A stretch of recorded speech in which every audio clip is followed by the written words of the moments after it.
یہ سورج کی جو روشنی ہے یہ ہمارے لیے بہت بڑی نعمت ہے. پورا دن ہمیں سورج چمکتا رہے تو بہت سارے کام آسان ہو جاتے ہیں. کتنی انرجی کی بچت ہونے کے ساتھ ساتھ صحت پر کس قدر مثبت اس کے جو ہے وہ اثرات مرتب ہوتے ہیں. وٹامن ڈی جو ہے وہ میرا ایک ملک میں جانا ہوا تو بتایا گیا کہ یہاں کے لوگوں میں ایک بہت بڑی بیماری وٹامن ڈی نہیں ہے ان کے پاس. انجیکشن لگواتے ہیں. کیوں نہیں ہے؟ تو بتایا اس ملک میں جو ہے سورج ہی نہیں نکلتا, بہت کم نکلتا ہے, تو سورج کی روشنی سے وٹامن ڈی حاصل ہوتا ہے. اچھا, ایک ملک میں ابھی جیسے آسٹریلیا میں تھا, مجھے بتایا کہ یہ اوزون کی جو لیئر ہے یہ آسٹریلیا کے اندر جا کے کٹ ہو جاتی ہے. یعنی جو یہ اوزون کا دائرہ ہے, Australia and of the world ہے, تو وہاں کی جو سورج کی گرمی ہے وہ خطرناک ترین گرمی ہے. یعنی وہاں اگر وہ ڈائریکٹ سمجھ لے لیزر کی طرح اس کے اوپر گرے گی, اور اس کی اسکن کو بہت زیادہ وہ کیئر کرتے ہیں, کریمیں لگاتے رہتے ہیں, جاتے نہیں ہیں دھوپ میں, دھوپ پڑ جائے تو پریشان ہو جاتے ہیں.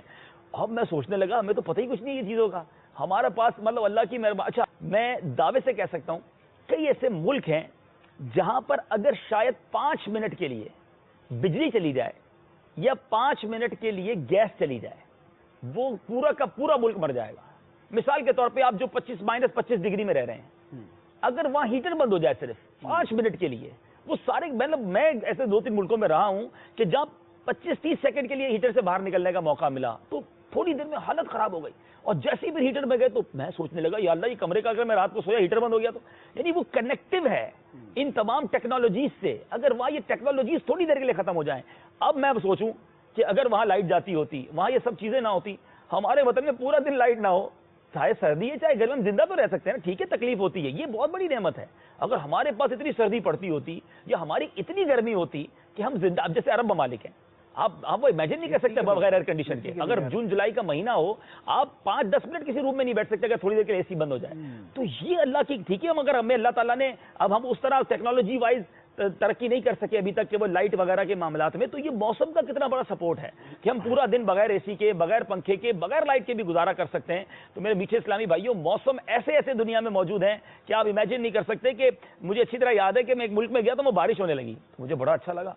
تو میں نے کہا یار تھوڑا سا چلیں ہاتھ وغیرہ گیلے کرتے ہیں. تو کہہ رہے بھائی سارا پورا سال ہی بارش ہوتی ہے, کیا کریں گے بھائی. ان کو بارش سے ایک طرح سے معاذ اللہ نفرت ہو گئی ہے. ایک جگہ میں گیا تو بڑے بادل, میں نے کہا یار کیا کلائمیٹ ہے. تھوڑا سا اسلام سے بات کی, کہتے ہیں یہاں لوگ کہتے ہیں یہ سب سے برا ملک ہے, اتنا زیادہ کلاؤڈ ہوتا ہے, اتنا زیادہ وہ ٹھنڈک, مطلب وہ جس کو کہ ملگجا پن جو ہے, وہ ملگجا پانی بولے بھیگا بھیگا سا, ہمیں اچھا لگ رہا ہے. تو یہ سب چیزیں ہمارے پاس موجود ہیں کہ کہیں لوگ سورج کو ترس رہے ہیں, کہیں بارش کو ترس رہے ہیں, کہیں سردی کو ترس رہے ہیں, کہیں گرمی کو ترس رہے ہیں. وہ پاگل ہو جاتے ہیں جب سورج نکلتا ہے.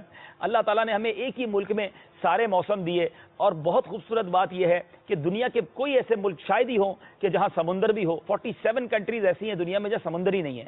دنیا میں 17 ملک ایسے ہیں جہاں نہر ہی نہیں ہے. الحمدللہ ہمارے پاس نہری نظام ورلڈ نمبر 1 ہے. سمندر ہمارے پاس موجود ہے, برفیلے پہاڑ بھی ہیں تو ریگستان بھی ہیں, گرم علاقے بھی ہیں تو سرد علاقے بھی ہیں, پہاڑ بھی ہیں تو کھیت بھی ہیں. الحمدللہ ایک ہی ملک میں اللہ تعالیٰ نے ایسے ایسے موسم. اور پھر یہ مفتی صاحب آپ بھی میری بات کو ضرور اٹیسٹ کریں گے, آپ نے بھی دنیا میں سفر کیا, پھلوں کی دکان پر جائیں, خوبصورت پھل, یعنی ایسا پھل دیکھیں کہ دیکھا ہی نہیں ہوگا, ارے یار اتنا لال سیب, اتنا بڑا کیلا, اور جب اس کو کھائیں بندہ بولے یار تو ٹیسٹ کدھر گیا. اور پاکستان کا کیلا بولے اس کیلے سے کوارٹر ہوتا ہے, لیکن جب کیلا کھائیں تو پتہ چلتا ہے واقعی کیلا ہے. آم ماشاءاللہ ورلڈ بیسٹ مینگو جو ہے وہ ہمارے پاس ہے, ورلڈ بیسٹ کینو, اور سب سے زیادہ کینو جو پتہ نہیں کتنے لاکھ ایکڑ بتا رہے ہیں جو کینو کی فصل کا اگائی جا رہی ہے, گلزار طیبہ سرگو تھا. تو ورلڈ بیسٹ کینو پاکستان میں ہوتا ہے. پھر گندم ہم دنیا بھر میں ایکسپورٹ کرتے ہیں اپنی جو ہے وہ چیزیں کمپلیٹ کرنے کے بعد. 5ویں نمبر پر ہم دنیا میں شوگر کین, گنا ہم پیدا کر رہے ہیں. یعنی اتنی ساری چیزیں. پاپولیشن کے لحاظ سے دیکھ لیں, دنیا کا 7واں ملک ہے, 20 کروڑ لوگ. میں ابھی آسٹریلیا, مفتی صاحب پاکستان سے 10 گنا بڑا ملک ہے اور اس کی آبادی 2.5 کروڑ ہے. یعنی ہمارے کراچی جتنا آبادی جو پورے آسٹریلیا میں ہے, اور اتنا بڑا آسٹریلیا ہے کہ 6 گھنٹے میں جہاز چلتا ہے اس کے اندر. میں بولوں اللہ تعالیٰ نے ہمیں کتنے لوگ دیے, 20, دیکھیں خاندان ہے نا ہمارا, اتنا 20 کروڑ پاکستانی تو یہاں ہیں. میں سمجھتا ہوں 5-10 کروڑ تو باہر ہوں گے, اگر ملا لے تو کتنے سارے پاکستانی ماشاءاللہ. تو یہ بڑی بات ہے کہ 240-45 ملک بتائے جاتے ہیں, 6واں-7واں نمبر ہمارا آ جاتا ہے پاپولیشن کے لحاظ سے. اچھا ملک کتنا بڑا, الحمدللہ بے شک آسٹریلیا بڑا ہے, لیکن اگر کمپیریٹیولی کریں تو رقبے کے لحاظ سے بھی ہمارا ملک بہت اوپر آتا ہے.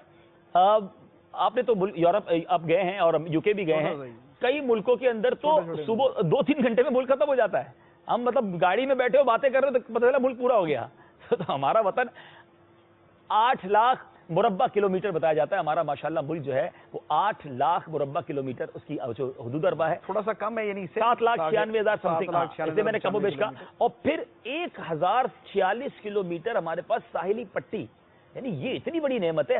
مور دین 1000 کلومیٹر کی ہمارے پاس جو ساحلی پٹی ہے. کسی ملک میں اگر ساحل بھی ہے تو بہت تھوڑا ہے. یہ اللہ کی 400 بندرگاہیں تو بنا سکتے ہیں. ہاں، کتنی بندرگاہیں چاہیں بنا. پھر جو گوادر اللہ تعالیٰ نے عطا کیا ہے، ورلڈ سیکنڈ ڈیپیسٹ پورٹ ہے، اور اگر وہ اس کو جس طرح ایکٹیو کرنے کی تیاریاں ہو رہی ہیں، اللہ نے چاہا. دیکھیں برے دن کبھی رات آ جاتی ہے لیکن اس کے بعد صبح ہی آتی ہے.